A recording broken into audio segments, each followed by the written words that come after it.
This is the web transmission service of the Royal Canadian Military Institute.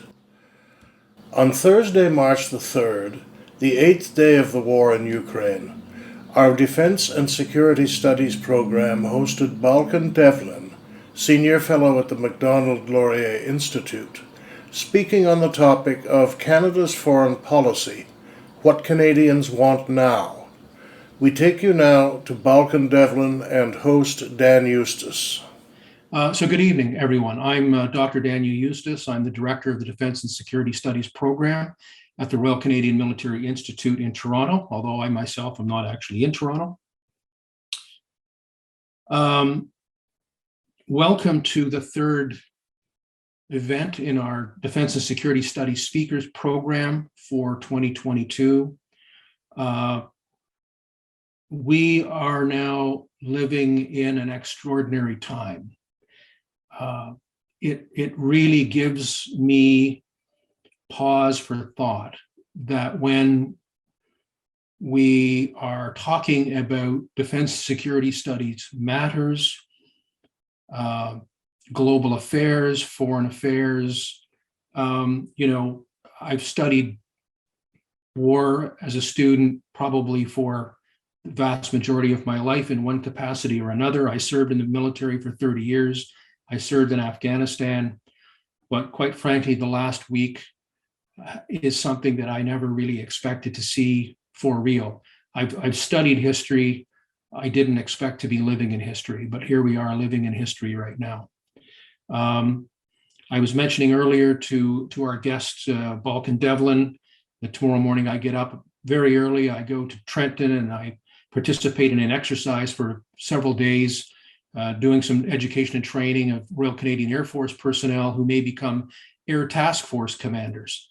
And the last time I did this a few months ago, my sense was it was a rather theoretical and, interesting, but not necessarily vital piece of education and training. I tell you, I'm bringing a much different sense to my work with me to Trenton tomorrow morning. Last month, our speakers were Lieutenant Colonel Rory Fowler and Justin Lim, and they presented on significant legal cases that undergird the civilian control of the military. And that event built on previous presentations by Vice Admiral Mark Norman and Dr. Steve Seidemann, who both discussed a variety of ideas and issues around civilian control of the military. We could really, if we wanted to, think very seriously about what that means in the context of what is going on right now. But I have the great pleasure tonight of welcoming back Dr. Balkan Devlin from the Macdonald-Laurier Institute. He's going to take our discussion in a new direction. We were fortunate enough to have Balkan here last year to present the findings of a Macdonald-Laurier Institute poll on what Canadians want from foreign policy, how they think about foreign policy. We welcome back this evening, albeit virtually. Looking very much forward to having him physically in the RCMI as soon as we can do so. But he's going to initially discuss the findings of this year's MLI polling on various aspects of Canadian foreign policy and how Canadians feel about it. But obviously, this is a presentation that's not taking place in a vacuum. And I've asked Balkan to provide us with his views on the Ukrainian situation, and he and I will discuss this. But at the same time, once his formal presentation is over, you are invited, and I hope you will take advantage of the opportunity to ask questions of him. And I would ask you, please, to use the question and answer function that you will find at the bottom of your screen. With that said, let me just take a moment to introduce or reintroduce Dr. Balkan Devlin. He's a researcher, a professor, a consultant with 2 decades of academic and consulting experience across 3 continents, probably more. He teaches, writes, speaks on geopolitics and foreign policy for a wide variety of audiences, from public at large to academic experts and senior policymakers. And we're fortunate to have him spend a few moments with us tonight, which we thank him for, because he's a very busy guy at the moment, as you can imagine. He's a professional geopolitical forecaster And I'm going to be asking him to make some forecasts tonight. I'm not going to ask him to take any bets on anything because forecasting is not prediction. But nevertheless, I think we will welcome his insights. And he provides consultancy, strategic advisory, and training to governmental, nonprofit, and private sector clients on how to reduce uncertainty about the future and make better strategic decisions when the stakes are high. And they certainly couldn't be much higher than they are as we sit here tonight. Now, we know Dr. Devlin from our association and work with the Macdonald-Laurier Institute. He's a senior fellow there. He's a director in the Center of Modern Turkish Studies, and he's an adjunct professor in the at the Norman Patterson School of International Affairs at Carleton. He is known as an expert forecaster, a trainer, and a consultant for an organization called Good Judgment Incorporated. Previously, he was associate professor in the Department of Political Science at the University of Copenhagen, a Marie Skłodowska Curie Fellow, Ozendine Grimes Fellow, Black Sea Young Reformers Fellow, and Levine Institute Fellow. And he was also a super forecaster in the U.S. intelligence community sponsored geopolitical forecasting competition known as the Good Judgment Project. Balkan, with that introduction, the virtual floor is yours. I turn it over to you, and we welcome you greatly to spend some time with us this evening. Thank you. Thank you very much, Dan, and thank you for having me tonight. Like you said, we are living through history, and someone quipped on Twitter a few days ago saying that it's living through history is not what all cracked up to be. Unfortunately, we are going through that ourselves right now. And I just want to, we will get back to Russia's war of aggression in Ukraine after the presentation. But I would like to also start by saying that my thoughts and prayers are with our Ukrainian friends and partners who are fighting to defend their homes against an invading army, and against great odds. So our thoughts are definitely with them. Let me just share my screen. I will be talking about tonight on our foreign policy poll that we did with the support of Konrad Adenauer Stiftung's Canada office. This is the second year we are doing this. Let me just go full screen here. This is the second year we did this poll. So the first one was done in 2020. And the second one was done in 2021, in December 2021. And we are hoping to continue this, doing this poll in the coming years as well, by accumulating amounts of data that we can observe trends about how Canadians think about foreign policy and international affairs. Polls like this are, of course, snapshots in time. And some of the data that I will be discussing today are, of course, quite obviously overtaken by international events. But I think it is important to understand, at least to have a sense of where Canadians were in December 2021, to be able to see where they are right now and where they will be down the road in this year. So we could develop a sense of how events also shape Canadians' perspectives when it comes to foreign policy. Like I said, this is the second year we did all of this data and much more. And what I'm going to do is quite a sort of a high-level overview of the major points from the data without getting into details of it. We surveyed, close to 1,800 people this time, which is an increase from the first poll. So we surveyed a lot more Canadians to reduce our margins of error to about 2%.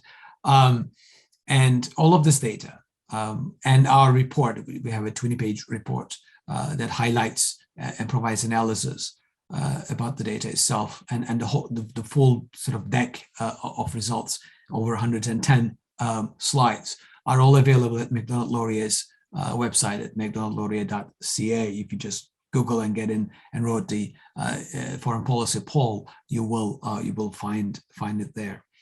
So let me just start by going over how we compare, particularly the last year, 2020 and 2021, when it comes to foreign policy. One of the things we ask is how much Canadians know about the world. There is a score that is calculated called International Knowledge Score, which has two components. Really, one deals with how much travel Canadians make outside Canada, with places outside North America and Anglosphere weighted more heavily on the one hand.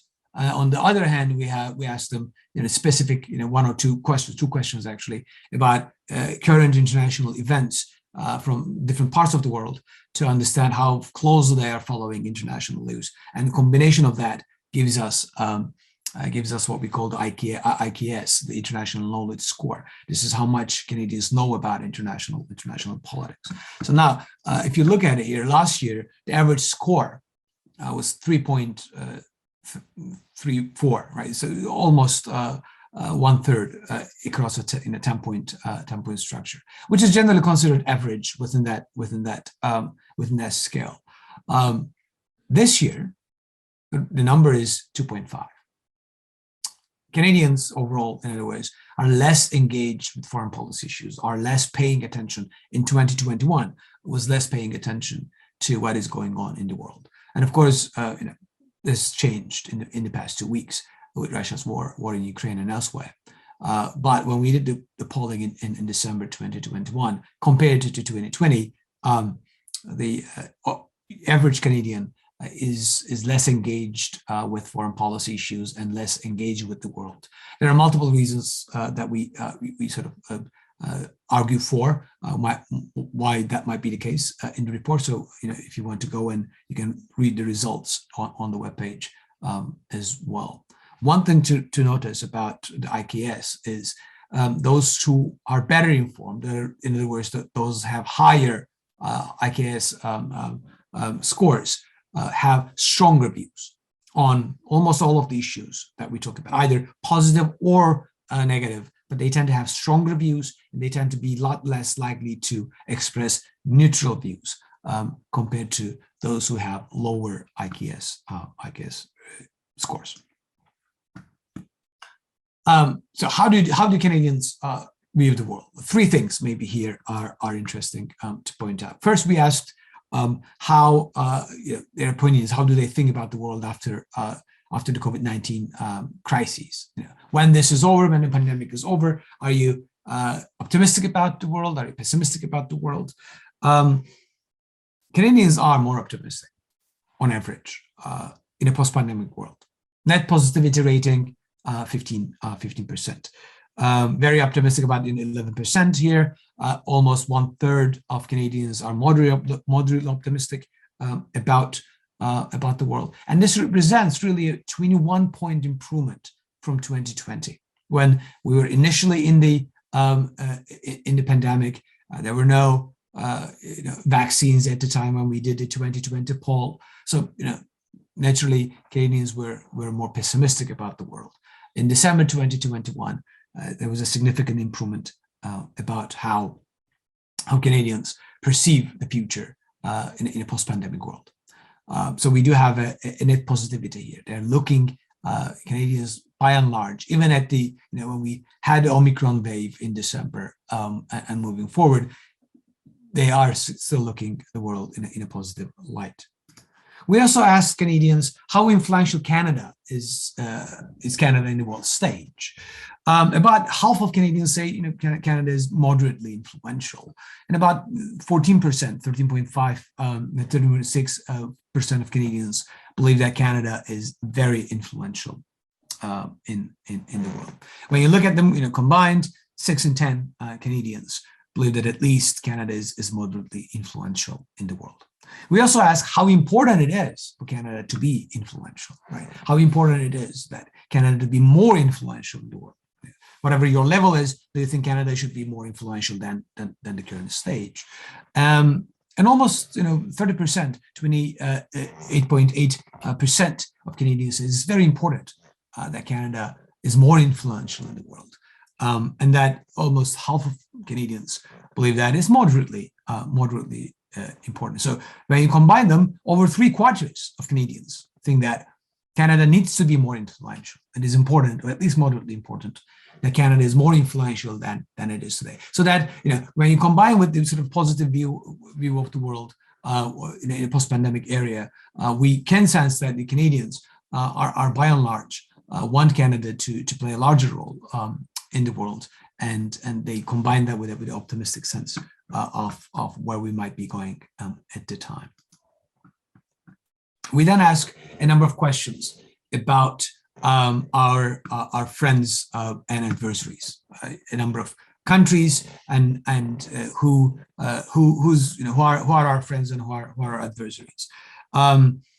Canadians, continue to have significantly negative views of China and Russia. And again, this was back in December 2021. Russia numbers are probably going to double at least if you do the polling right now.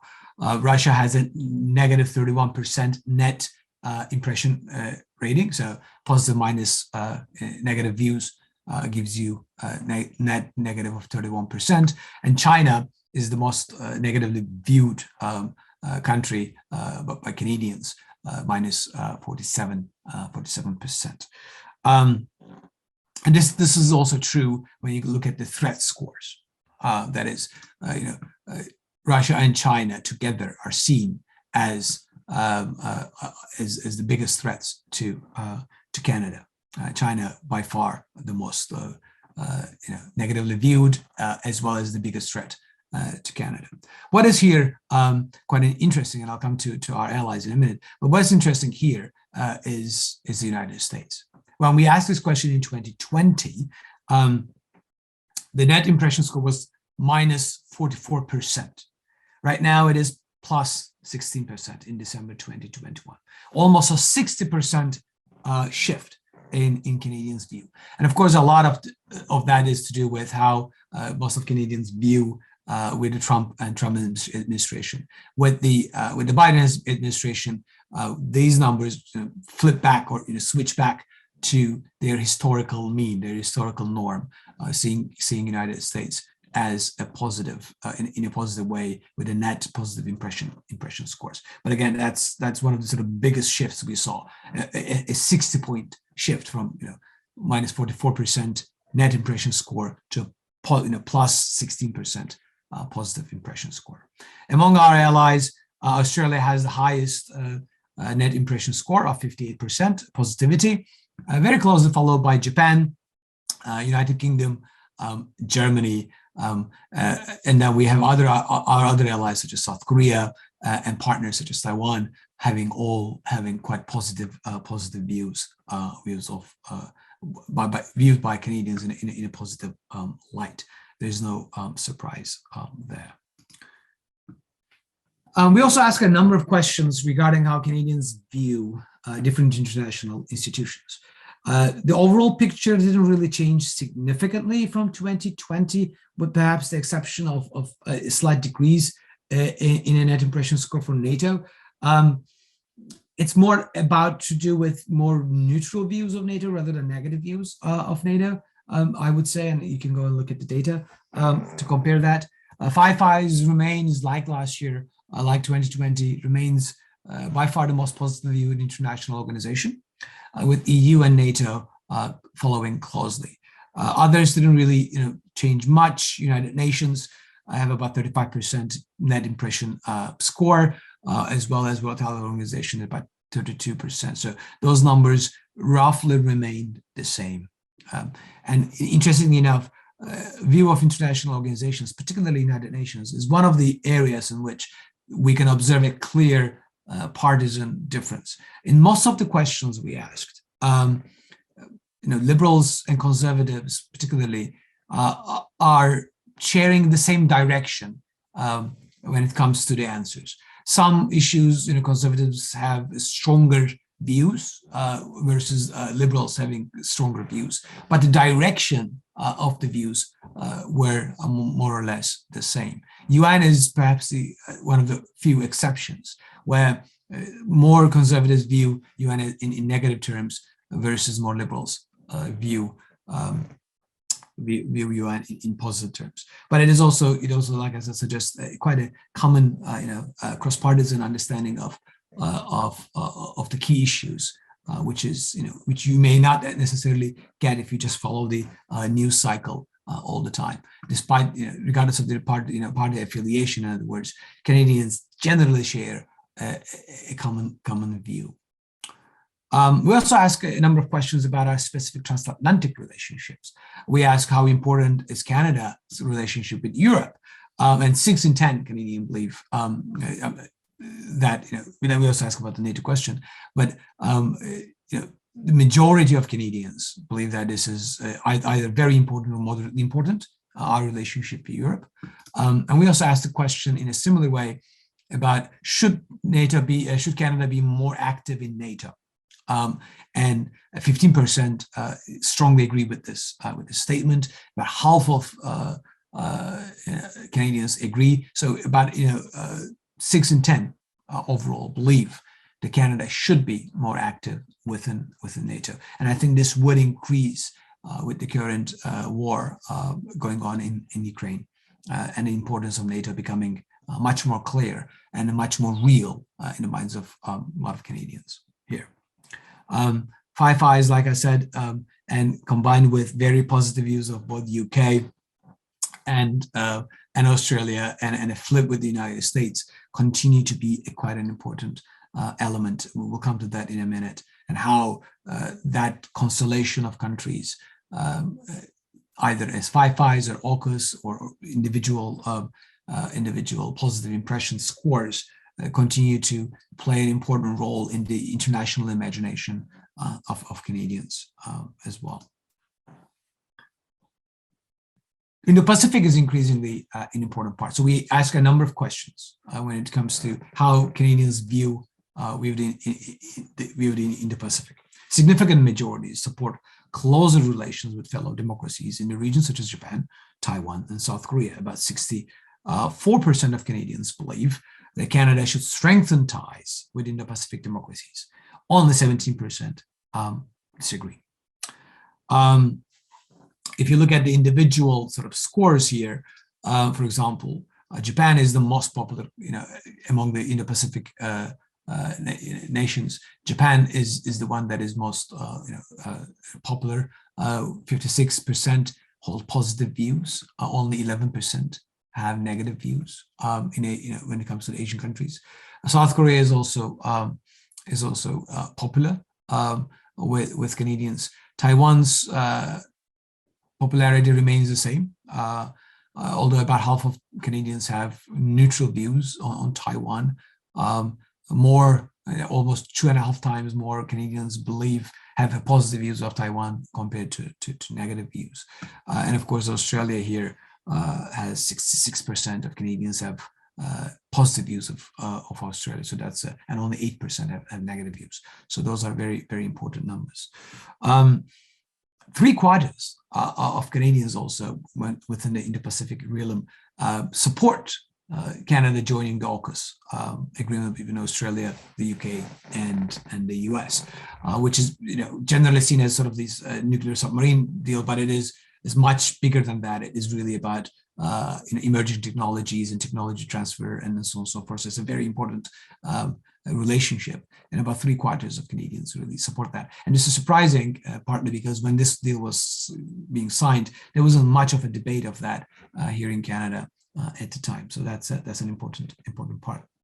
And also, almost 6 in 10 Canadians also support that we need to stand up for democracies in parts of the world where we have limited strategic interests.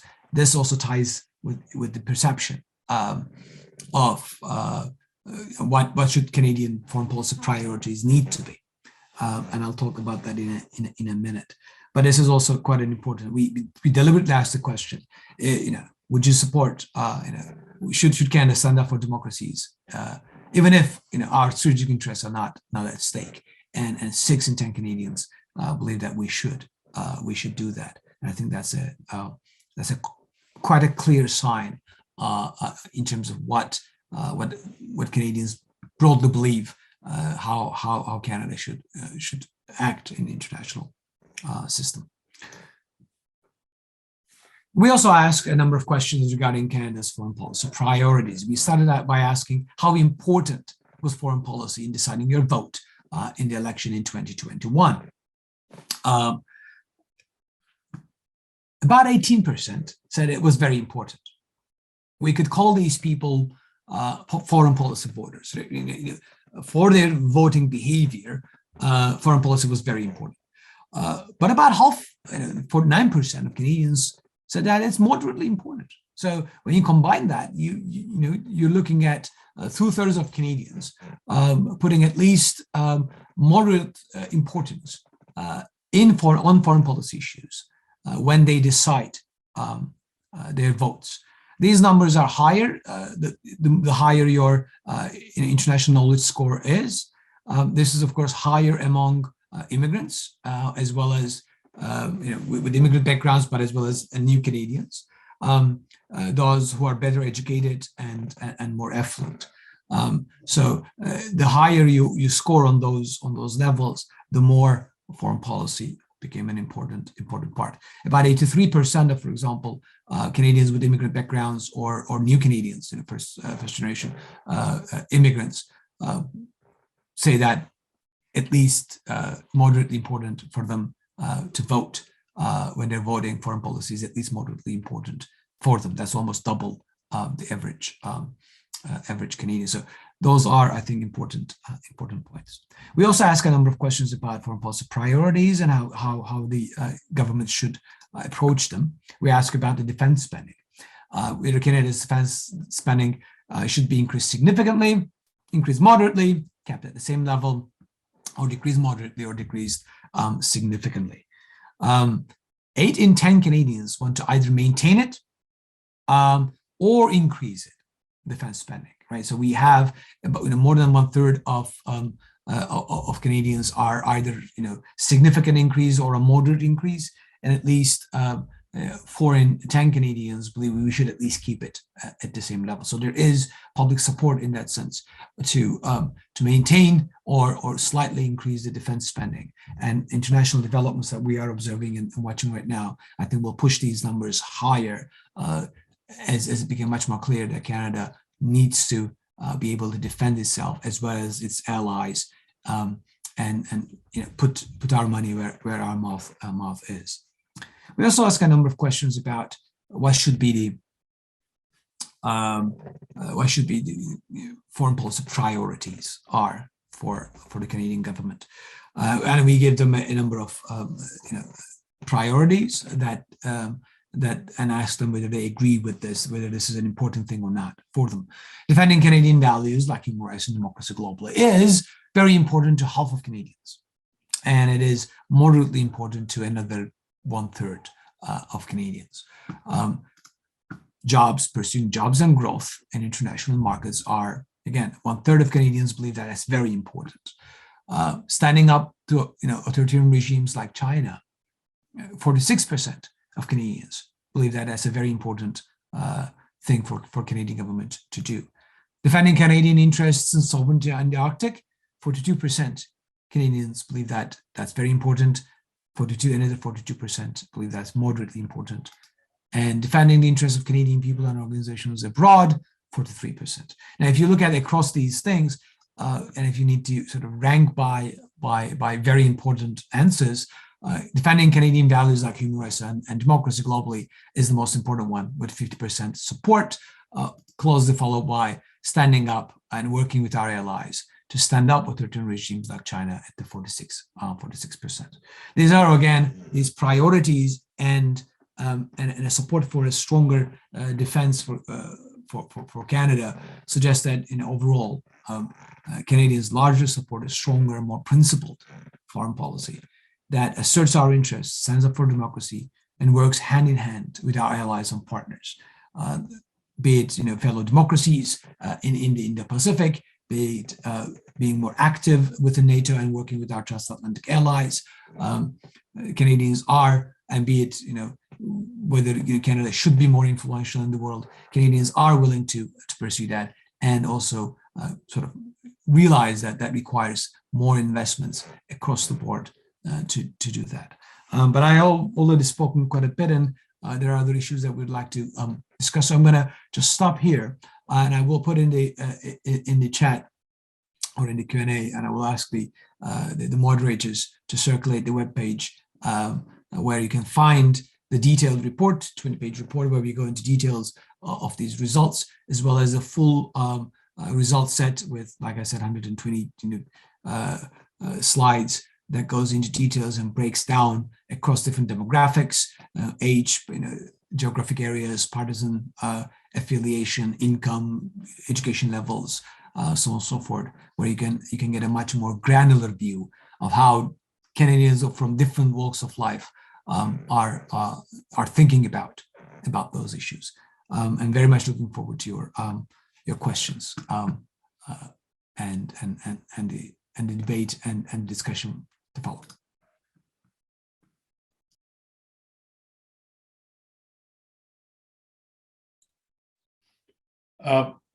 Balkan, that was great. Yeah, you've given us the high level results, and I think it's quite interesting in so many areas. I was interested in the results regarding the AUK-US arrangement and how interested people seem to be in that, and I wondered whether or not, is that because you sense that they didn't really understand, to put it bluntly, what it was about? Or was there this sense that they felt that somehow we should have been in that club, and that the government should have somehow pursued that to a greater extent than they ultimately did? I mean, we didn't specifically ask why they are supporting, so it's very hard to. Well, whatever I say will be speculation. But I think there are two, reasons why that's the case. First, like the results suggested, Five Eyes is the most sort of popular and most positive view international organization or grouping by Canadians, and of course, three members are also forming the AUKUS.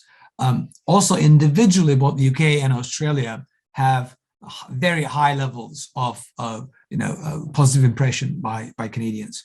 And after Trump's presidency, we also see a switch back to the historical norm of viewing the United States in positive light. So I think it's kind of normal when you see these countries who most Canadians have very positive impression of, and most Canadians also have a very positive impression of already a membership organization which Canada is a part of. I think it's kind of normal for the people to go like, okay, we like this, we like that. Why don't we like these two?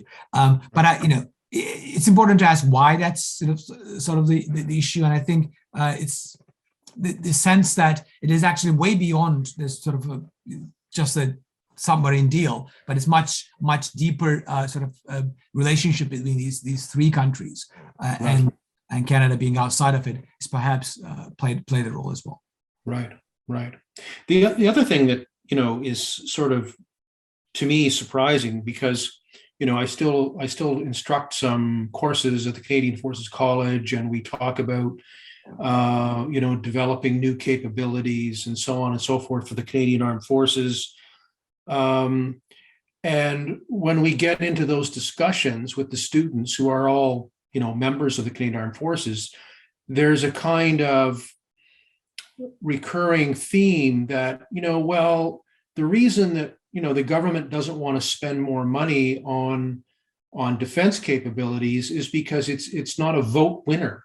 It's not something that is dominant in the discussion during elections, and therefore politicians say, well, there's really nothing in it for us to engage in that kind of electioneering around the issue of national defense. And yet the survey would seem to suggest the opposite, that almost 2/3 of Canadians either want to maintain those capabilities or increase them.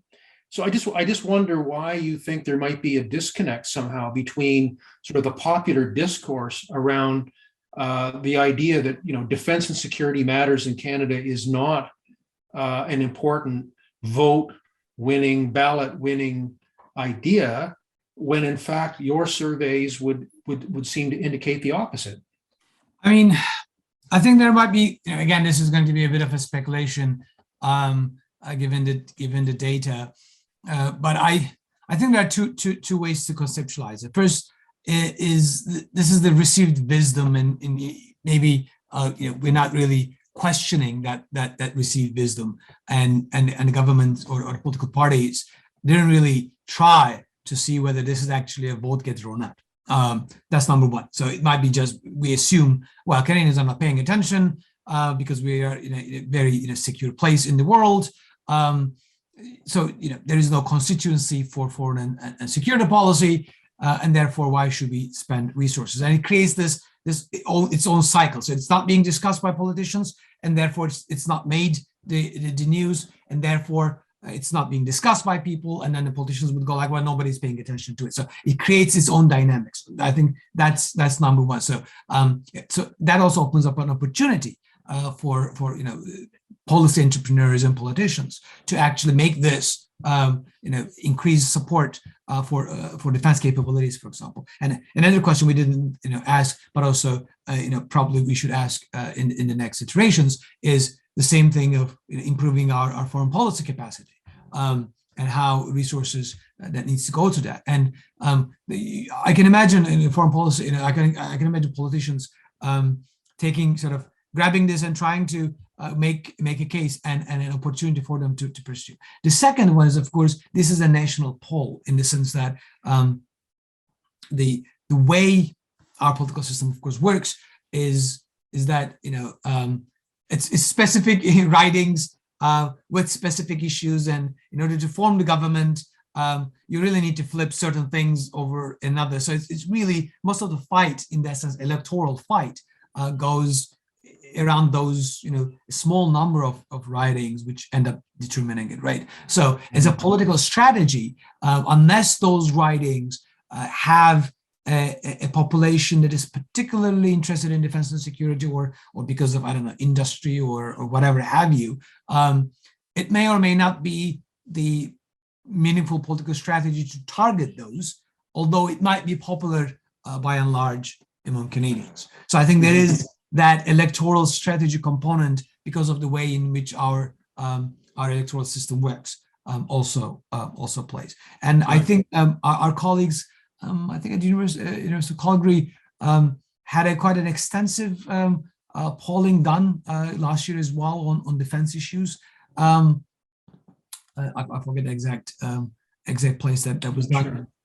Sure. So there is also quite a detail of different aspects of it. And for this question, we actually asked, give them both the number. So we're spending $6 billion plus, and this much of GDP, $22 billion and this much of GDP, etc. So we give both as a percentage of GDP, as federal spending, and the actual dollar amount. So not to some abstract numbers. And people saw the numbers and then said that they want an increase or maintaining. So I think that's a good, there's a strong suggestion there that there is popular support behind a much stronger, more robust defense capability development here in Canada. Right.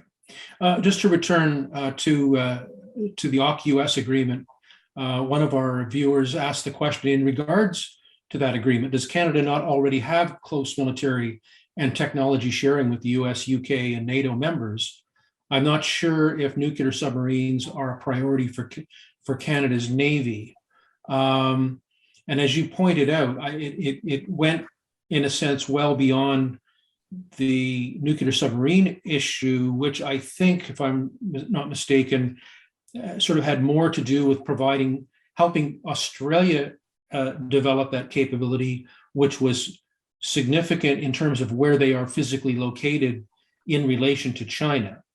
And although interestingly and not surprisingly, New Zealand immediately rejected any interest in that agreement because they have a complete ban on anything nuclear and had no no desire to be involved with that. Arguably Canada, I think on the whole would probably not favor acquiring nuclear submarines, although people, I think, get confused between nuclear powered submarines and submarines that carry nuclear weapons, which is a completely different question. But I just wondered if you wanted to respond to that. I mean, I'm not a sort of expert on procurement or the sort of need of the Canadian Navy, but my friend and colleague Jeff Collins had a great paper back in December that came out of MLI that looks at Canada's submarine needs and actually went into quite a detail of what we need and how we need to develop and when we need to make those decisions. And his bottom line was we need to make those decisions yesterday. Right. So I would direct the person to have a look at that paper by Jeff Collins that was published by MLI to get more into the details of it. But on the other issue, I think so Five Eyes is fundamentally about intelligence sharing, yes. But this AUKUS is, like you said, goes beyond that and goes particularly on the technology sharing component, and not only on the nuclear submarine or capabilities of that, but things like quantum cryptography, cybersecurity, space-based issues, etc., which will be very, very important. And it also increases the danger of Canada being sort of excluded as these three members of Five Eyes are coming together. And again, from what I'm hearing from the people who work on intelligence studies, New Zealand is generally referred to as the lazy eye of the Five Eyes with the capability. And there is a danger if we are staying away more and more from these groupings that we might end up being the other lazy eye. And that has, I think, important repercussions for our relationship and security. Thank you. Let me use this discussion about nuclear submarines to segue to the Ukraine, and you will figure out how we can do that very quickly. Because, of course, one of the advantages of nuclear submarines is their ability to stay submerged for longer periods of time. And to the extent that we know that China and Russia have increasingly significant interests in the Arctic region, having that capability would be something that would be very valuable for us, both in terms of sovereignty as well as observation and so on. And if we're now in a scenario where we think that we know that Russia is an outright competitor, if not, to put it bluntly, the enemy, then that's a capability that we could certainly utilize. Let me just see what we have here. Craig Stone. So Craig, he's an expert in defense economics, and this is what he says. I'm not surprised at the favorable view of defense spending. Every survey in the past that asks about this issue has a favorable feeling until you ask Canadians to prioritize defense spending against something else. And then when you ask Canadians if they would spend more money on defense or something else, it's usually something else that is generally preferred. And I think that's a very accurate observation. Yes. That Craig makes. I agree, and I think when we are sort of rethinking about this survey for 2022, one of the things I guess we will be incorporating is those trade-offs and see how they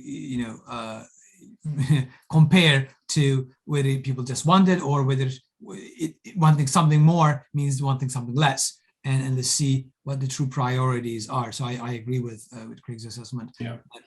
We need to see of course, the data to see whether people are more willing. But I think actual numbers also do matter in the sense that when they're given certain amounts, both as a percentage of the federal spending and the actual dollar amount, people still want to do that. Now, when we can also put that into context compared to other spending, and then ask the question, I think we will get a much granular idea about it. So yeah. Well, it would be interesting to pose the question in relation to how much the government has spent on COVID-19 supports, for example, versus how much they've just given to the Ukraine. So I'm going to now delve into this. Obviously, the last 8 days have been surreal, and the amount of information and commentary and reporting that has come out on this crisis has been unbelievable and difficult to keep up with. But of course, one of the questions that is on everybody's mind and is in thorough discussion around the world is how does this end? What's the so-called off-ramp? And there was a BBC article today that came out, and I want to just share that with you very briefly and get your expert opinion as a forecaster. There were 5 scenarios that were suggested. The first one is a short war. That Russia ramps up its military operations with devastating attacks. We're starting to see that today. Thousands die, Kyiv falls, Ukraine's president is killed or flees, and Russia installs a pro-Moscow puppet regime. This would be an unstable outcome, vulnerable to insurgency and future conflict. Short war scenario. Second one, long war scenario. This person argues perhaps more likely. Maybe Russian forces get bogged down, have low morale, poor logistics. They may struggle to control over the captured cities, and over time, Ukraine's forces become an effective insurgency while the West continue to supply weapons. Perhaps after many years, Russia eventually leaves. Long war scenario. Third one, Putin could send troops into ex-Soviet republics like Moldova and Georgia that are not part of NATO. Or there could be a miscalculation, an escalation. Putin might take a risk if he felt that it was the only way to save his leadership. If he faced defeat, he might be tempted to escalate even further than non-NATO states in the region. The fourth potential off-ramp is a diplomatic solution. By agreeing to the talks, which we've seen again today, even if they haven't made much progress, Putin seems to be at least willing to accept the possibility, in theory, of a negotiated ceasefire. If the war goes badly for him, Putin may judge that continuing is a greater leadership threat than the humiliation of ending it.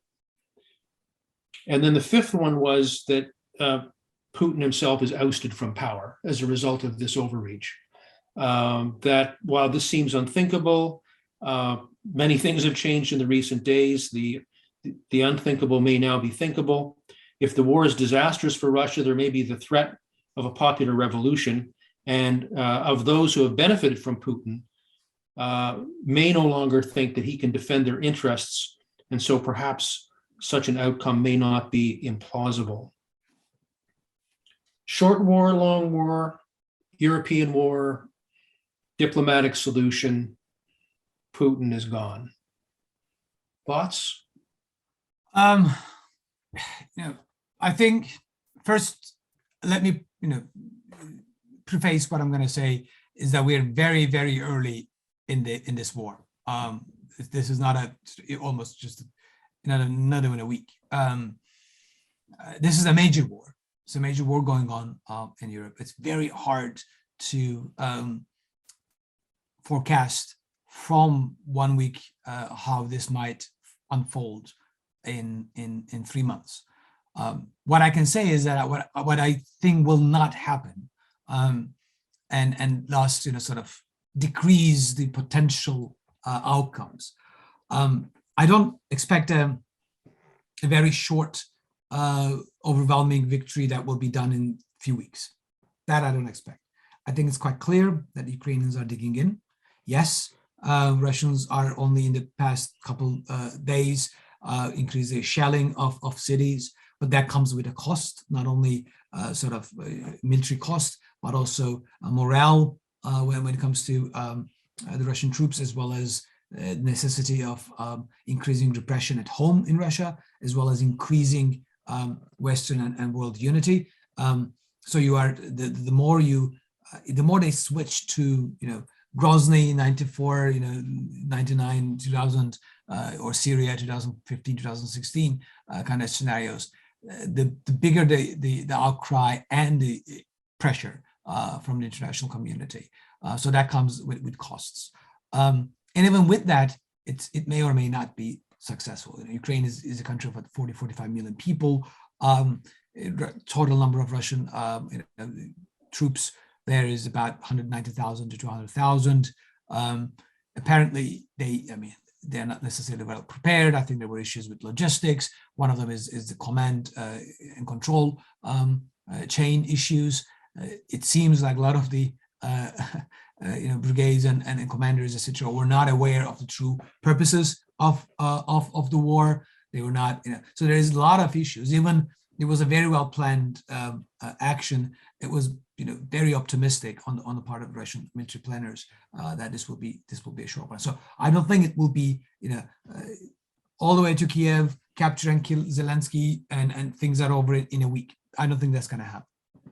Even if they sort of increase their shelling, around Kiev, as well as assassinate Zelensky, that would, the puppet regime that they will be establishing would need to be supported with more than 200,000 Russian troops. That's just not going to happen. Another thing that I think will not happen is a popular revolt in Russia. Yes, there will be increasing protests in Russia against Putin's war, and this will only increase as more and more body bags are going to come back to Russia, or people don't return, because apparently they also bring in mobile incinerators and crematoriums, etc. But you notice when your father, your son, your cousin is missing and not back home, it might in the very long term create a public discontent that could express itself in unexpected ways, together with massive economic sanctions that will be taking their toll on Russian people. But that will take some time. That's not going to be from today to tomorrow. That's going to take months, years. If you just, I don't remember, but I read about Afghanistan and Soviet invasion of Afghanistan, and how long it took the organization of mothers of soldiers to start protesting and putting pressure. It takes several years, and it was not only under Chernenko's term that Soviets started to accept the losses and so on and so forth. So that kind of pressure would take time, and Putin will increase its repression and basically turn Russia increasingly totalitarian regime.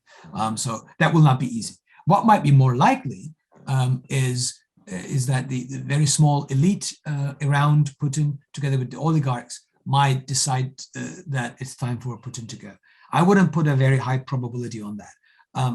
One of the things when you're doing forecasting, two things are important. One, what is your end date? So what's the date you are forecasting things about? So you need to be clear about when you're targeting. And the second one is you need to be clear about what's the outcome, how is it defined? So if you define, for example, whether Putin ceased to be president before December 31st, 2022, I will put that possibility somewhere between 5 to 10%. And that is, I would say, being quite generous and high level probability. Dictators do last quite a while. It's very hard to get rid of personalized leaders. But Putin is not the particularly healthy man. There's a lot of, he's 6'9", he's getting old. There are rumors and increasing rumors about his health is not in top shape. One of the reasons why his connection with reality seems to be strained and all that kind of thing. So he might die by himself. That's a different story. But a palace coup, removing Putin from power, which would mean either in jail, which I doubt very much, or him being killed. I wouldn't put that more than 5 to 10%, probably the maximum by the end of this year. So what is more likely? So when you eliminate, it's not going to be a short war. That will not be a public war. And we can, I think, safely at this stage eliminate broader European war. There might be escalation, inadvertent escalation to it, but I cannot see. I don't, again, there are people in this call and yourself who know much better than I do in terms of military logistics and planning. But given the difficulties that Russian forces are facing in Ukraine, I cannot imagine Russia carrying out another invasion of either Moldova or Georgia while they're still having these issues. I mean, I don't think that would be militarily possible. Sanctions will take their toll. Weapon production, etc., relies on all these inputs coming from abroad.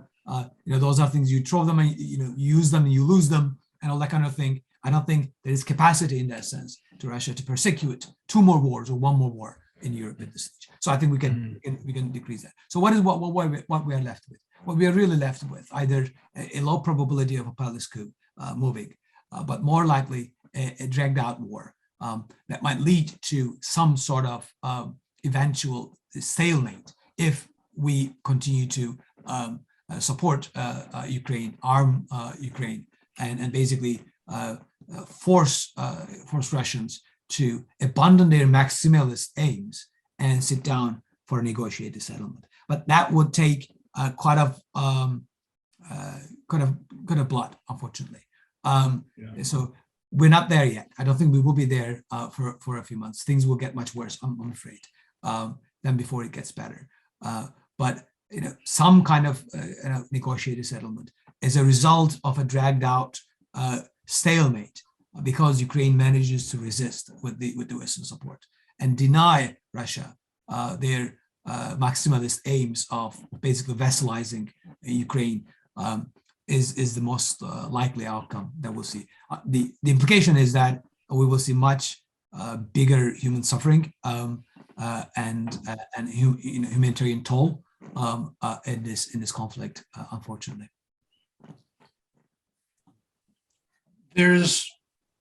Having said all that, there's a conversation that's taking place now that, the West really is likely to be impatient here.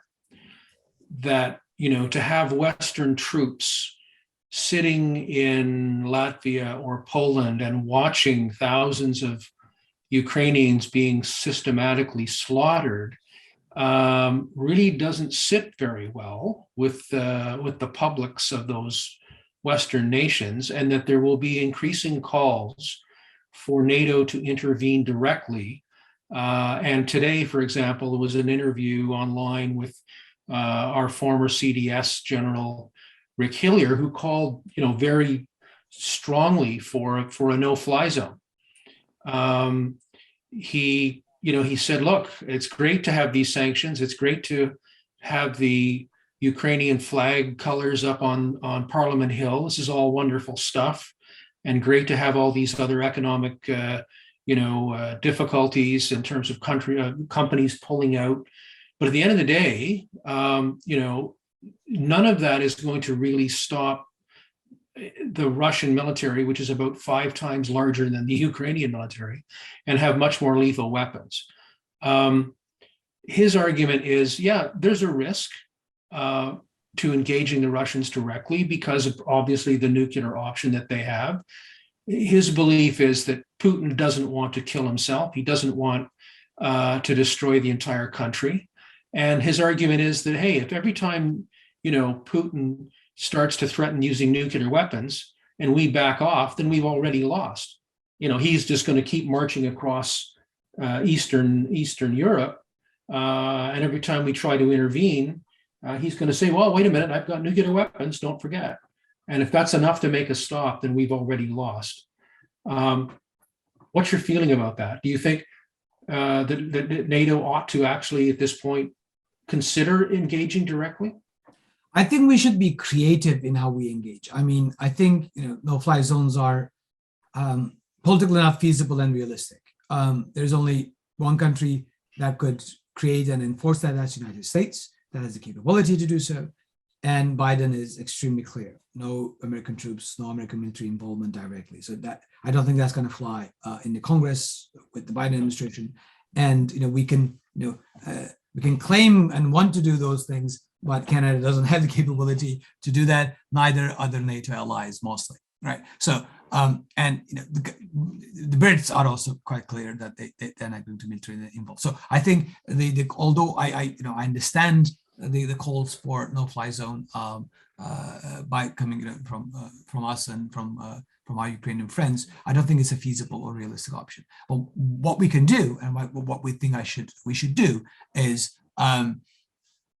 to think more creative. The one way is of course take a page from the book in the Second World War, where there are Polish and Czech pilots flying British planes in the Battle of Britain and other things. So there are ways in which we can engage. We need to really do, not rather than a no-fly zone debate, which is, I think, a distraction, like I said, because it's not really going to happen, is to ensure that the Russians do not impose air superiority. And so far, the airspace is still contested. The Ukrainian air defense system seems to be still working. Ukrainian planes are still flying. So we need to work on that so we can, send them planes, make them Ukrainian planes.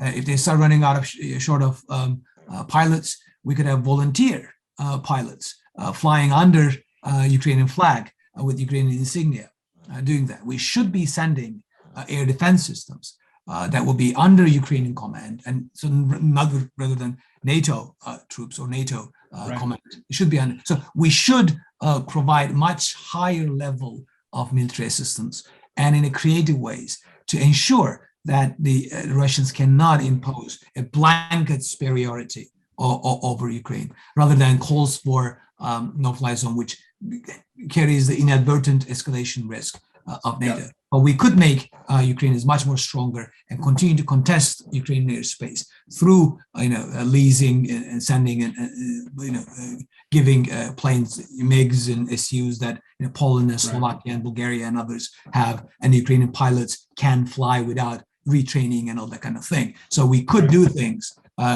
without necessarily bogged down in this. Would NATO need to be directly involved, or we do nothing? There are things in between that we can do, and I think we should. So, the Western version of Little Green Men.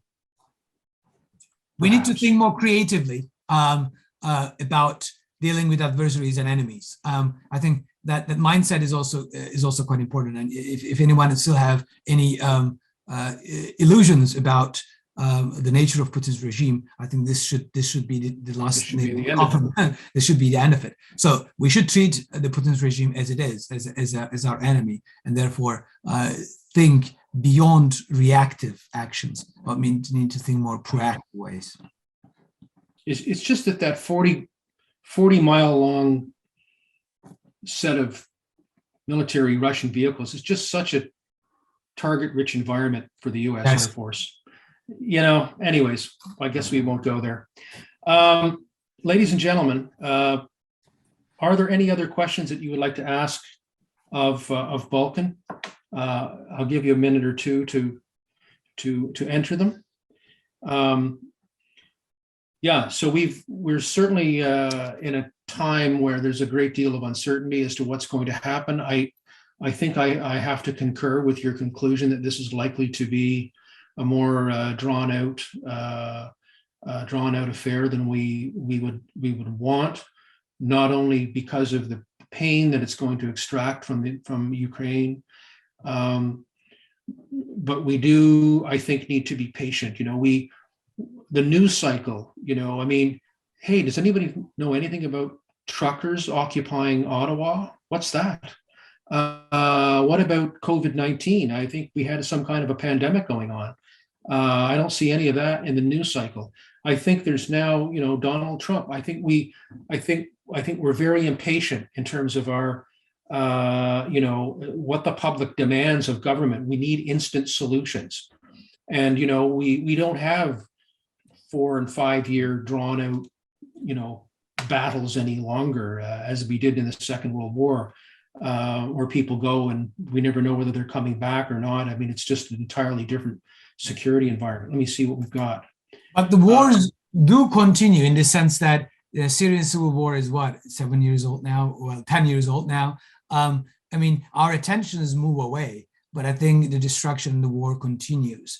And we need to be sort of ready for the fact that this might drag longer. And we need to plan for future, in a sense. We need to do everything we can to degrade Russia's capabilities, military capabilities, and economic resources to persecute this war and the wars to come in the future. Because if we don't do it right now, we might end up paying even greater price down the road if Putin's regime could succeed in a short term and be emboldened in Ukraine.